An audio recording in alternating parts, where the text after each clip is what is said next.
സമ്മേളനത്തിൽ റായ്പൂരിൽ രാഹുൽ ഗാന്ധി സംസാരിക്കുന്നുണ്ട്. തത്സമയ സംപ്രേഷണത്തിൽ. आप सबका यहाँ बहुत बहुत स्वागत।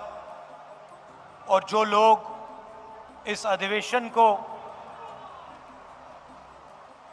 टेलीविजन पे अलग अलग स्टेट्स में देख रहे हैं, उनका भी मैं आज यहाँ स्वागत करता हूँ।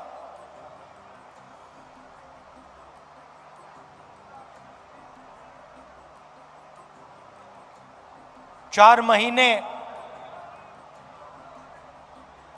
कन्याकुमारी से श्रीनगर तक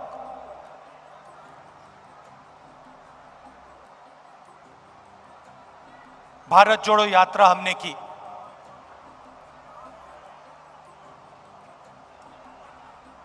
वीडियो में आपने मेरा चेहरा देखा, मगर हमारे साथ लाखों लोग चले थे। हर स्टेट में चले, बारिश में, गर्मी में, बर्फ में, एक साथ हम सब चले।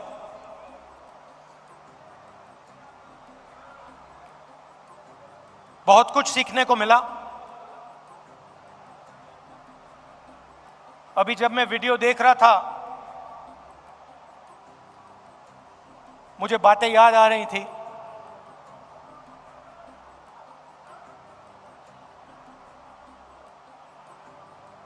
वीडियो में आपने देखा होगा, पंजाब में एक मैकेनिक आकर मुझसे मिला।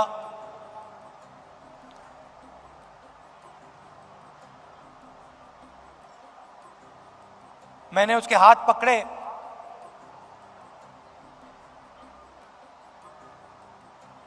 और सालों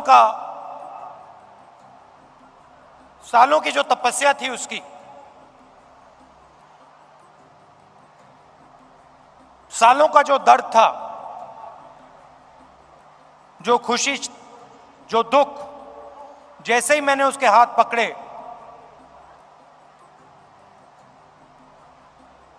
हाथों से मैंने बात पहचानी।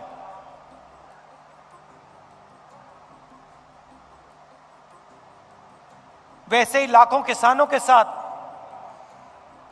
जैसे ही हाथ पकड़ते थे, जैसे ही हाथ मिलाते थे, गले लगते थे, एक ट्रांसमिशन सा हो जाता था। शुरुआत में बोलने की जरूरत होती थी, क्या करते हो, कितने बच्चे हैं,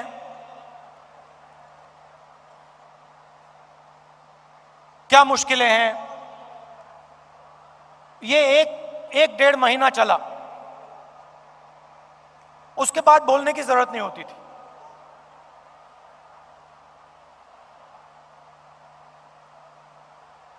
जैसे ही हाथ पकड़ा,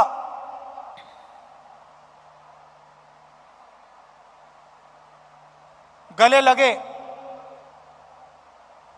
सन्नाटे में एक शब्द नहीं बोला जाता था, मगर जो उनका दर्द था, जो उनकी मेहनत थी, एक सेकंड में मुझे समझ आ जाती थी। और जो मैं उनसे कहना चाहता था, बिना कुछ बोले वो समझ जाते थे। अभी मैंने देखा, आपने वो बोट रेस देखी होगी केरल में।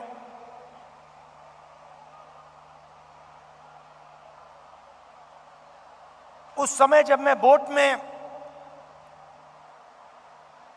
बैठा था,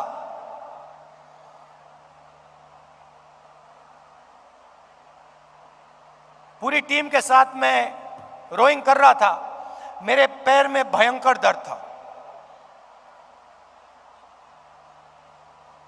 मैं उस फोटो में मुस्कुरा रहा हूं, मगर मेरे दिल के अंदर रोना आ रहा था, इतना दर्द था।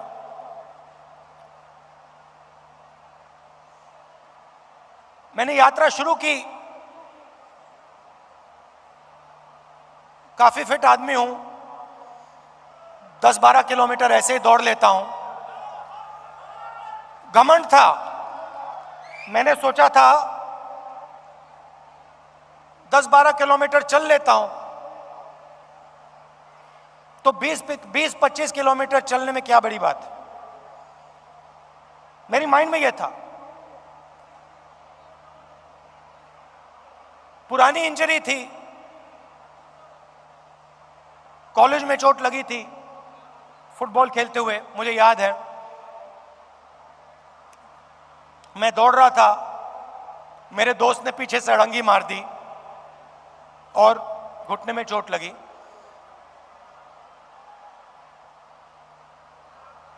दर्द गायब हो गया था, सालों के लिए दर्द गायब था। और अचानक जैसे ही मैंने यात्रा शुरू की, दर्द वापस आ गया।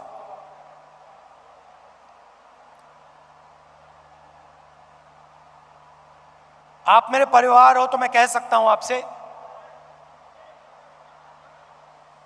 सुबह उठता था, सोचता था कैसे चला जाए,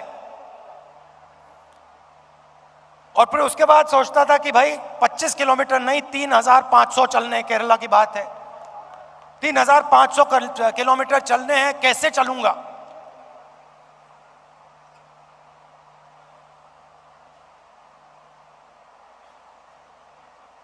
और फिर कंटेनर से उतरता था, चलना शुरू करता था,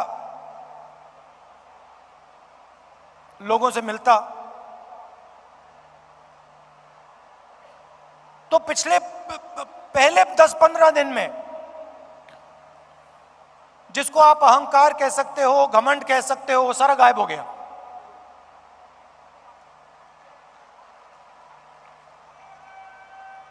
क्यों गायब हुआ?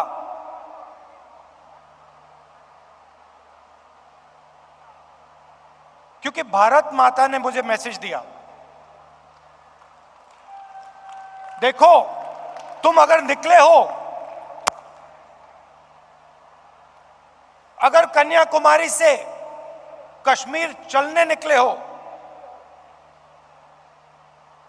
तो अपने दिल से अहंकार मिटाओ, घमंड मिटाओ, नहीं तो मत चलो। और मुझे ये बात सुननी पड़ी, मुझे ये बात सुननी पड़ी। मुझ में उतनी शक्ति नहीं थी कि मैं इस बात को ना सुनूं। और आस्ते आस्ते मैंने नोटिस किया,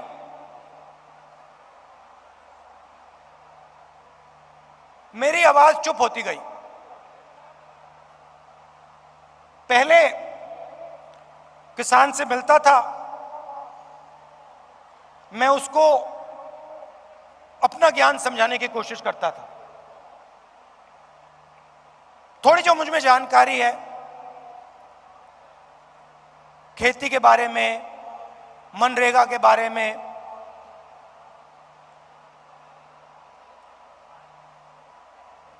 फर्टिलाइजर के बारे में, मैं कहने की कोशिश करता था।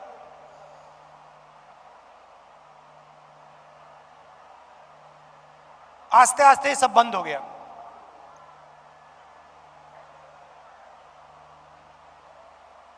शांति सी आ गई।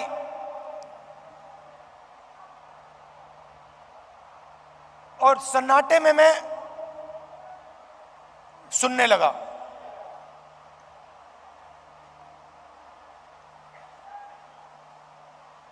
ये आस्ते आस्ते आस्ते आस्ते ये बदलाव आया। और जब मैं जम्मू कश्मीर पहुंचा,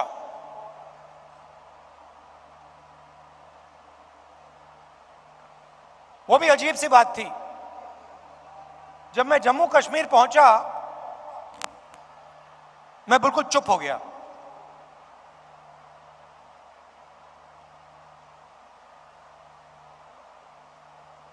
कह लो जैसे मेडिटेशन करता है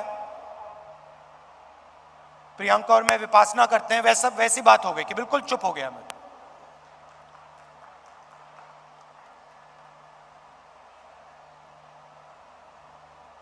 मां बैठी हैं।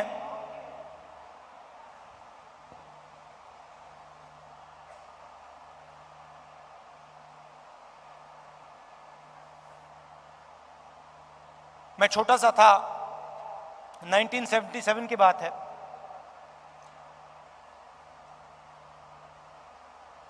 चुनाव आया, मुझे चुनाव के बारे में कुछ मालूम नहीं था, 6 साल का था मैं।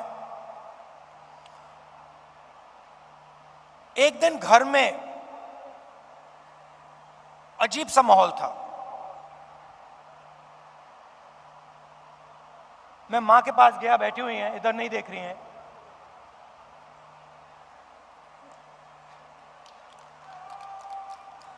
मां के पास गया, मैंने मां से पूछा मम्मी क्या हुआ? और मां कहती हैं हम घर छोड़ रहे हैं। तब तक मैं सोचता था कि वो घर हमारा था। तो मैंने मां से पूछा, मां हम अपने घर को क्यों छोड़ रहे हैं?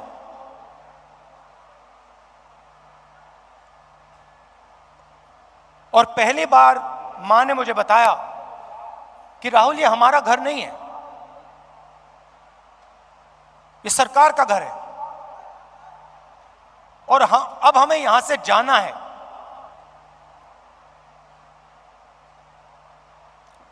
मैंने मां से पूछा, मां कहां जाना है? कहती है नहीं मालूम।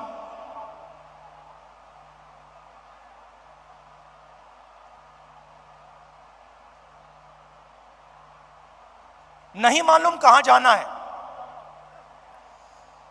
मैं हैरान हो गया।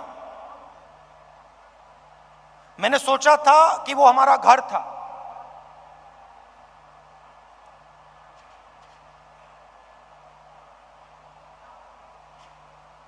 बावन साल हो गए,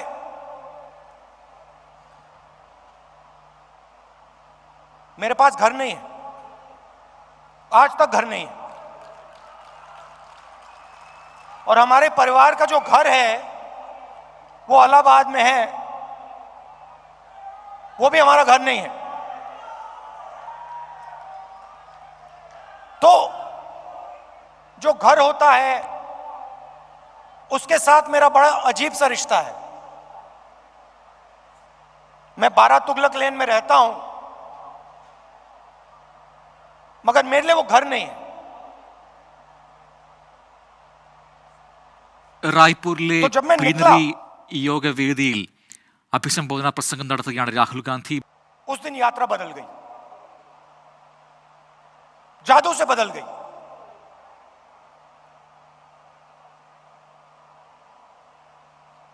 लोग मेरे साथ राजनीतिक बात नहीं कर रहे थे।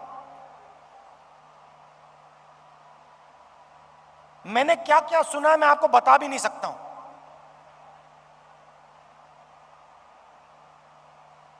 हिंदुस्तान की महिलाओं ने मुझे क्या कहा है इस देश के बारे में, मैं आपको बता नहीं सकता हूं।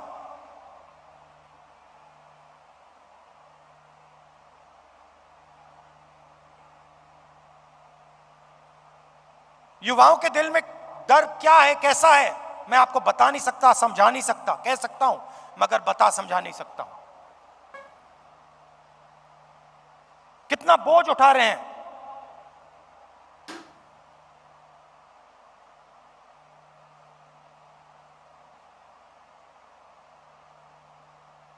तो बिल्कुल रिश्ता बदल गया। एक उदाहरण देता हूं, पता नहीं आपने शायद नहीं देखा। चल रहे थे हम सुबह सुबह,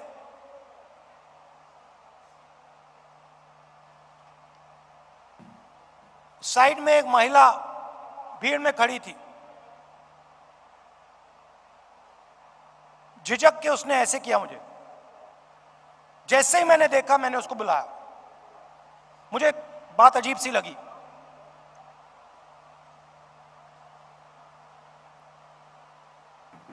मेरे पास आई, मैंने हाथ पकड़ा, मुझे एकदम मालूम पड़ गया कि कुछ ना कुछ गलत है।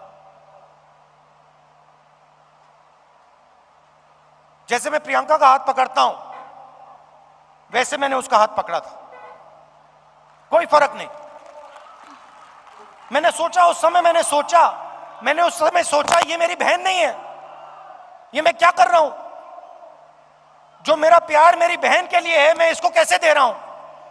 अजीब सा लगा।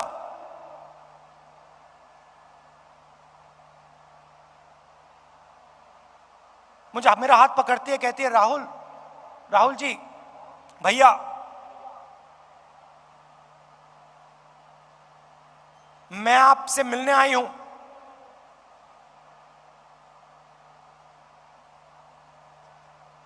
क्या बात है?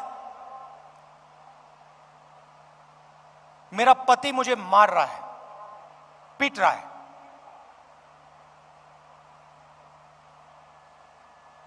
मैंने कहा कब? कहती है अभी वो मुझे मार रहा था, मैं घर से भागी हूं आपसे मिलने। तो मैंने कहा कि पुलिस को बुलाएं। कहती है नहीं, पुलिस को नहीं बुलाइए।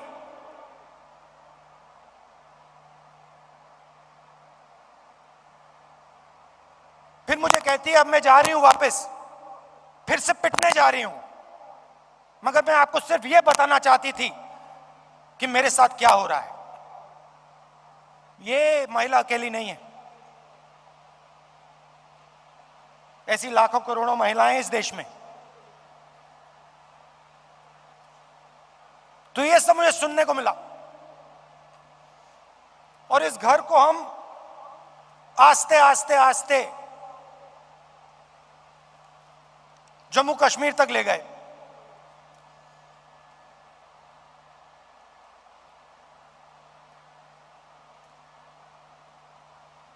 पता नहीं, शायद मेरा परिवार सालों पहले वहां से आया।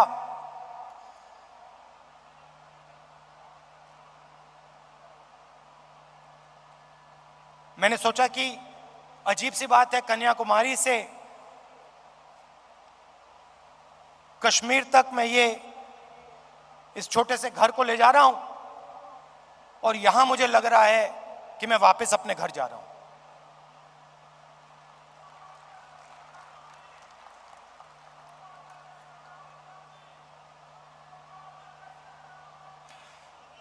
कश्मीर में हम घुसते हैं,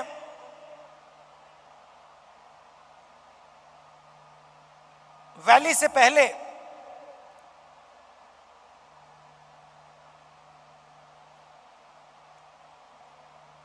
बर्फ है, धूप है,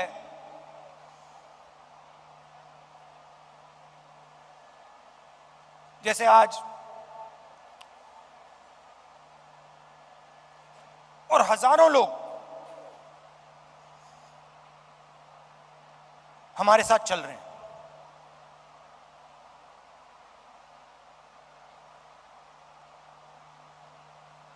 एक लड़का आता है मेरे पास, मेरे साथ चलता है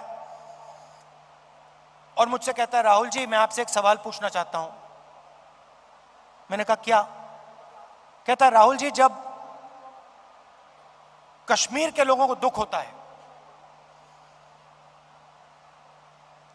जब हमारे दिल में चोट लगती है,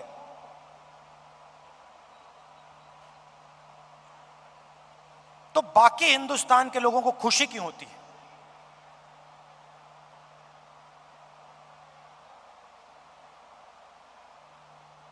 मैंने कहा गलतफहमी में हो, ऐसी कोई बात नहीं है। मैं कन्याकुमारी से यहां तक आया हूं, मैं दावा देके कह सकता हूं कि करोड़ों लोगों के दिल में यह भावना नहीं है।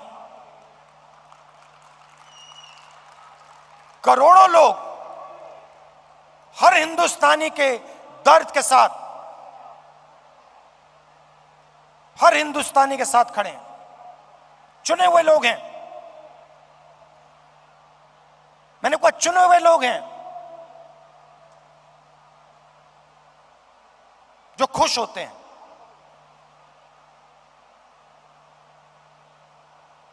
हजारों में होंगे, मगर हिंदुस्तान में करोड़ों लोग हैं। मेरी आंख में आंख मिलाता है, कहता है राहुल जी आज आपने मुझे बहुत खुश कर दिया, आपने मुझे बहुत खुश कर दिया।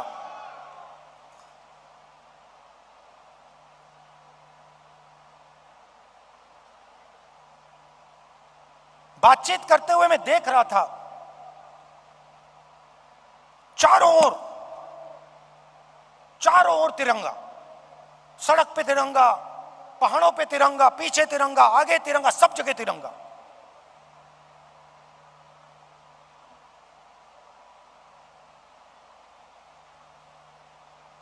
फिर हम वैली में घुसे। वैली में घुसते हैं,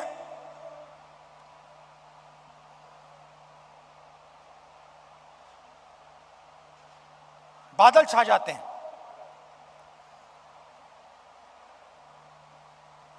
धूप गायब हो जाती है, और जैसे ही हम घुसते हैं, पुलिस वालों ने हमें कहा था कि 2000 लोग आएंगे। मेरे सिक्योरिटी वालों ने सोचा था 2000 लोग आएंगे। जैसे ही हम घुसते हैं वहां पे 40,000 लोग खड़े हैं।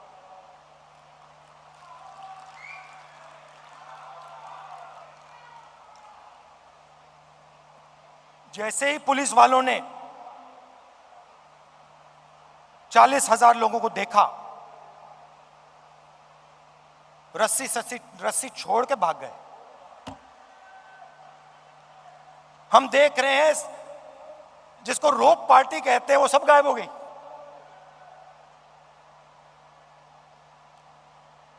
सब गायब हो गई।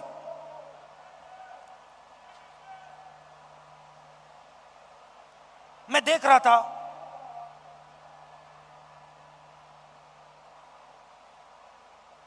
हिंदुस्तान के सबसे टेररिस्ट इन्फेस्टेड जिले में जहां भी आप देखो तिरंगा तिरंगा तिरंगा तिरंगा तिरंगा, सब जगह। कौन उठाए थे तिरंगा? हमारे पास सिर्फ 125 यात्री थे, कश्मीर के लोग तिरंगा उठाए थे। एक ने नहीं उठाया था, हजारों ने उठा रखा था। और यही कहानी पूरे कश्मीर में, अनंतनाग, पुलवामा, जिसको टेररिस्ट इन्फेक्टेड डिस्ट्रिक्ट कहा जाता है, हर डिस्ट्रिक्ट में पहाड़ों पे, सड़क पे, आगे पीछे तिरंगा। किसके हाथ में? कश्मीरी युवाओं के हाथ में।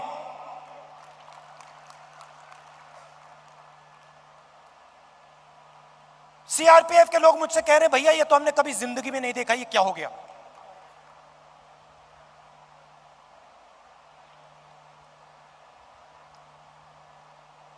फिर मैं आया, पार्लियामेंट में मैंने प्रधानमंत्री जी का भाषण सुना।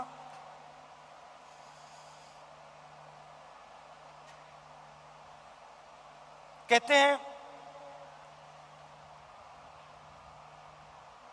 कि मैंने भी जाके लाल चौक में तिरंगा फहराया था।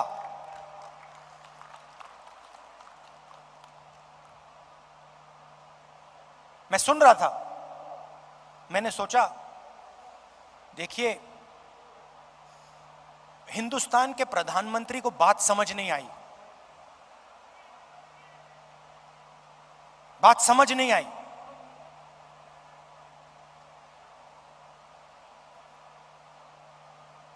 नरेंद्र मोदी जी ने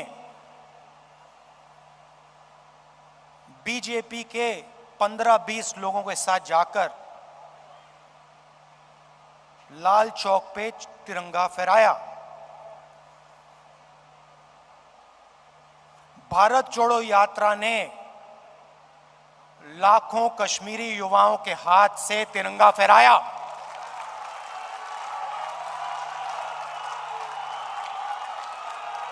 प्रधानमंत्री को फर्क नहीं समझ आया। हमने हिंदुस्तान की भावना, इस झंडे की भावना जम्मू कश्मीर के युवाओं के अंदर डाल दी। आपने अपने झंडे की भावना जम्मू कश्मीर के युवाओं से छीन ली। यह फर्क है हम में और आप में।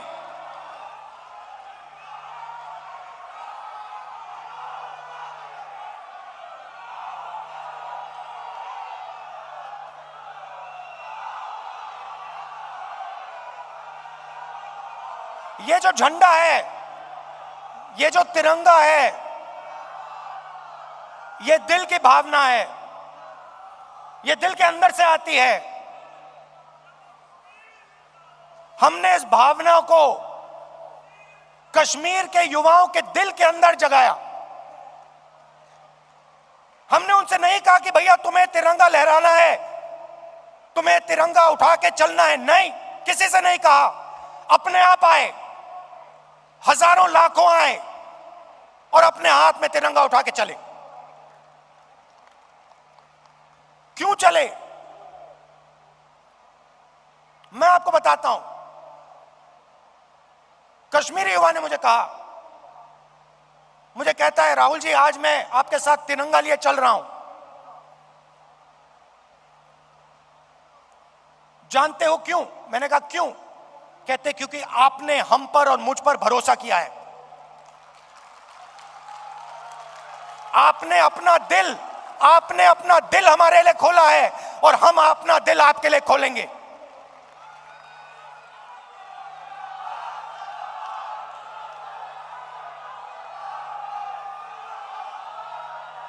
यह फर्क है। हिंदुस्तान एक भावना है, एक सोचने का तरीका है, इज्जत है, आदर है, मोहब्बत है। और ये जो झंडा है, जो तिरंगा है, इसका इस भावना का ये चिन्ह है। और भारत जोड़ो यात्रा ने इस भावना को पूरे देश में फैलाया है। और यह काम राहुल गांधी ने नहीं किया है, यह काम कांग्रेस के कार्यकर्ता ने किया है, कांग्रेस के नेताओं ने किया है, हिंदुस्तान की जनता ने किया है।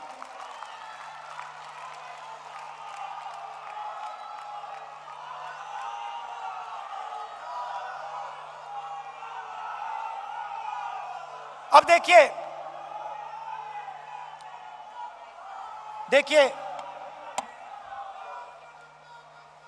सरकार की सोच के बारे में आज आपको बताना चाहता हूं। कुछ दिन पहले इंटरव्यू में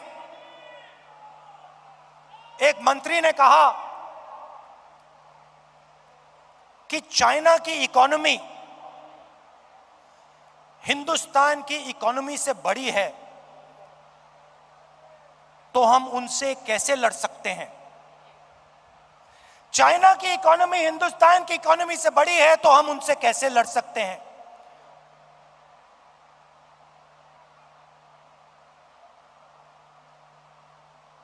जब अंग्रेज हम पर राज करते थे, क्या उनकी इकोनॉमी हमारी इकोनॉमी से छोटी थी?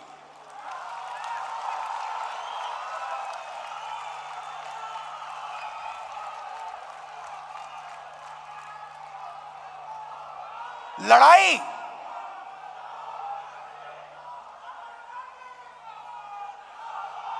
इसका मतलब जो आपसे शक्तिमान है उससे आप लड़ो ही मत, जो आपसे कमजोर है उसी से लड़ो।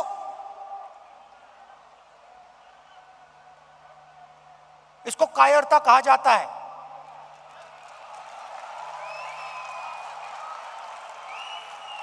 सावरकर की विचारधारा अगर जो आपके सामने आपसे तगड़ा है, मजबूत है, तो उसके सामने अपना सिर झुका दो, मत्था टेक दो। हिंदुस्तान के मंत्री कह रहे हैं, हिंदुस्तान का मंत्री चाइना से कह रहा है कि आपकी इकोनॉमी हमसे बड़ी है, तो हम आपके सामने खड़े नहीं हो सकते हैं। इसको क्या नेशनलिज्म कहते हैं? इसको देशभक्ति कहते हैं क्या? ये कौन सी देशभक्ति है? ये कौन सी देशभक्ति है? जो आपसे कमजोर है उसको आप मारो, और जो आपसे मजबूत है उसके सामने आप झुक जाओ। शब्द है इसके लिए। महात्मा गांधी कहते थे, सत्याग्रह की बात करते थे। सत्याग्रह का मतलब, सत्याग्रह का मतलब सत्ता के रास्ते को कभी मत छोड़ो, सॉरी, सत्य के रास्ते को कभी मत छोड़ो। इनके लिए एक नया शब्द है आरएसएस बीजेपी वालों के लिए। हम है सत्याग्राही, वो है सत्ताग्राही। ये सत्ता के लिए कुछ भी कर लेंगे, ये किसी से भी मिल जाएंगे, किसी के सामने झुक जाएंगे सत्ता के लिए। ये इनकी सच्चाई है। आखिरी बात, और मुझे बात समझ नहीं आई, पार्लियामेंट हाउस में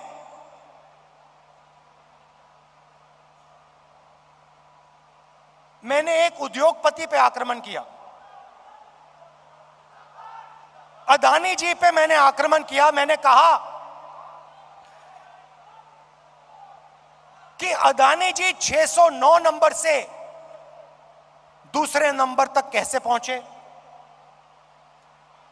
आपकी जो फॉरेन पॉलिसी बनती है, चाहे वो बांग्लादेश हो, चाहे वो इजराइल हो, ऑस्ट्रेलिया हो, श्रीलंका हो, सब जगह उनको फायदा मिलता है। इजराइल में सारे के सारे डिफेंस के कॉन्ट्रैक्ट मिल गए। श्रीलंका में एक व्यक्ति कहता है कि राजापाक्सा जी ने उन्हें कहा कि नरेंद्र मोदी जी ने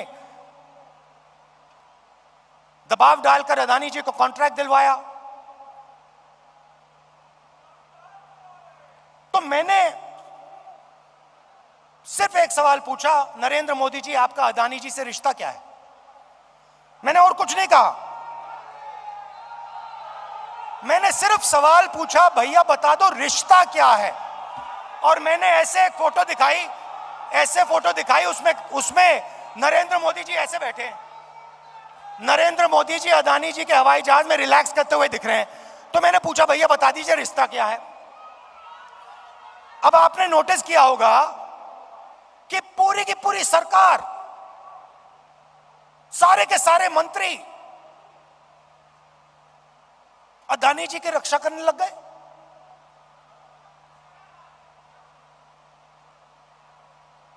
अदानी जी की रक्षा करने लग गए। कहते हैं जो अदानी जी पे आक्रमण करता है वो देशद्रोही है। मतलब अदानी जी देश के सबसे बड़े देशभक्त बन गए, और बीजेपी और आरएसएस इस व्यक्ति की रक्षा कर रही है। सवाल यह उठता है, रक्षा क्यों कर रही है? क्या है इस अदानी में जो बीजेपी और आरएसएस को, सब मंत्रियों को इसकी रक्षा करने की जरूरत पड़ रही है? नहीं, सुनिए, और सबसे बड़ा सवाल ये जो शेल कंपनीज हैं,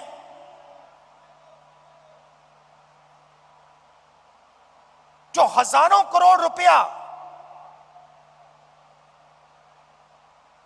हिंदुस्तान भेज रही हैं, ये किसकी हैं? इसमें किसका पैसा है? अदानी जी डिफेंस इंडस्ट्री में काम करते हैं, डिफेंस इंडस्ट्री में काम करते हैं, और हिंदुस्तान की सरकार को यह भी नहीं मालूम कि कि अदानी जी की शेल कंपनी है जबार, इसमें इन्वेस्टिगेशन क्यों नहीं हो रहा? जेपीसी क्यों नहीं हो रही? डिफेंस का मामला है, देश की रक्षा का मामला है, पता तो लगाना चाहिए ये पैसा किसका है, शेल कंपनीज किसकी हैं, मगर नहीं।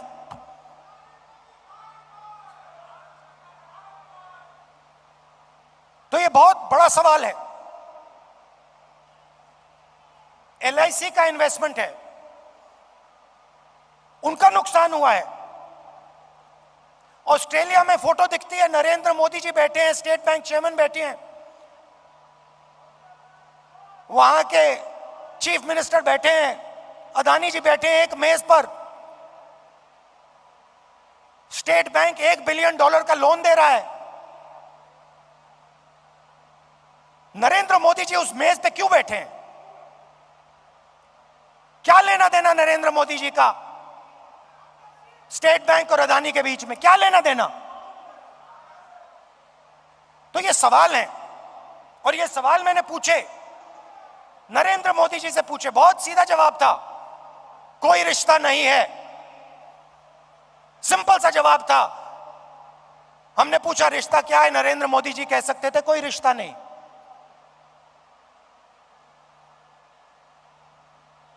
मगर रिश्ता है।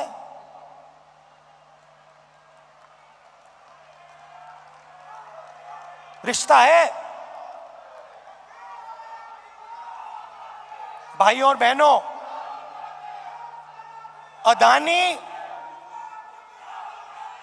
अदानी जी और मोदी जी एक हैं।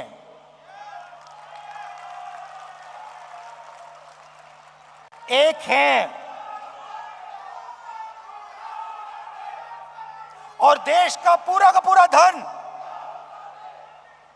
पूरा का पूरा धन एक व्यक्ति के हाथ में जा रहा है। Airports, ports, defence, infrastructure, storage, agricultural storage, सेब, हिमाचल प्रदेश में सेब, कश्मीर में सेब, पूरा का पूरा धन एक व्यक्ति के हाथ में जा रहा है। और जब हम प्रधानमंत्री से पूछते हैं ये 609 से 2 कैसे पहुंचा, बस ये बता दीजिए रिश्ता क्या है, हमारी पूरी की पूरी स्पीच एक्सपंज हो जाती है। खारगे जी की पूरी स्पीच एक्सपंज हो जाती है। अदानी जी के बारे में हिंदुस्तान के पार्लियामेंट हाउस में सवाल नहीं पूछा जा सकता है। हम पूछेंगे, एक बार नहीं, हजारों बार पूछेंगे, रुकेंगे नहीं।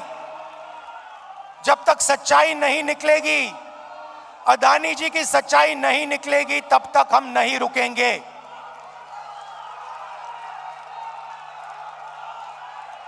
क्योंकि, और इसका एक कारण है भाई और बहनों, और खास तौर से जो लोग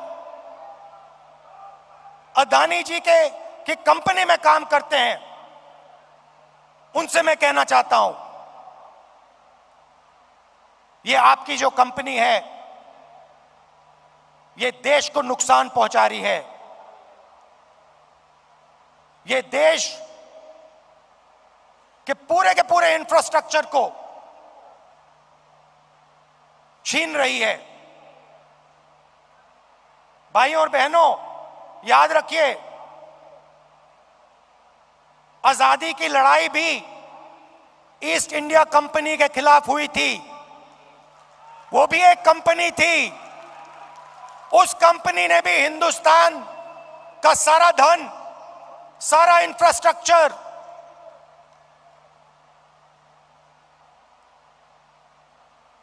पोर्ट्स, सारा का सारा उठा लिया था। इतिहास रिपीट हो रहा है। इतिहास रिपीट हो रहा है। ये देश के खिलाफ काम हो रहा है, और अगर देश के खिलाफ काम होगा तो कांग्रेस पार्टी खड़ी हो जाएगी, लड़ जाएगी। तो प्रोग्राम बनाइए, खारगे जी, प्रोग्राम बनाइए, आपकी पूरी की पूरी टीम, जिसमें मैं शामिल हूं, कांग्रेस के सब नेता शामिल हैं, हर एक कार्यकर्ता शामिल है, देश की जनता शामिल है। उस प्रोग्राम को हम चलाएंगे तपस्या करेंगे, अपना खून पसीना देंगे। बहुत बहुत धन्यवाद। जय हिंद, नमस्कार।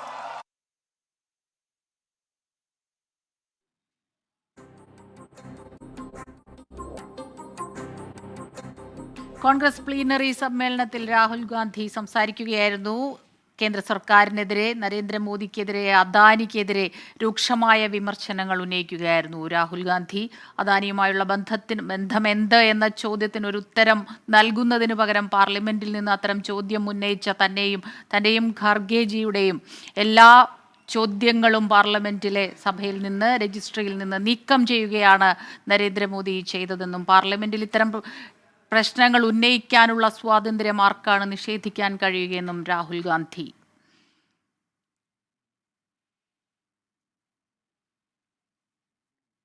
ഭാരത് ജോഡോ യാത്രയെക്കുറിച്ച്,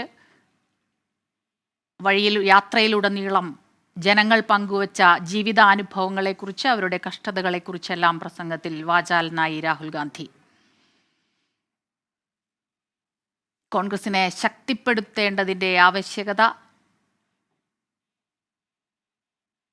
2024 തെരഞ്ഞെടുപ്പിൽ ഐക്യത്തോടെ ഒന്നിച്ചു നിന്ന് BJP സർക്കാരിനെ താഴെയിറക്കേണ്ടതിൻ്റെ പ്രാധാന്യമെല്ലാം വ്യക്തമാക്കുകയായിരുന്നു രാഹുൽ ഗാന്ധി.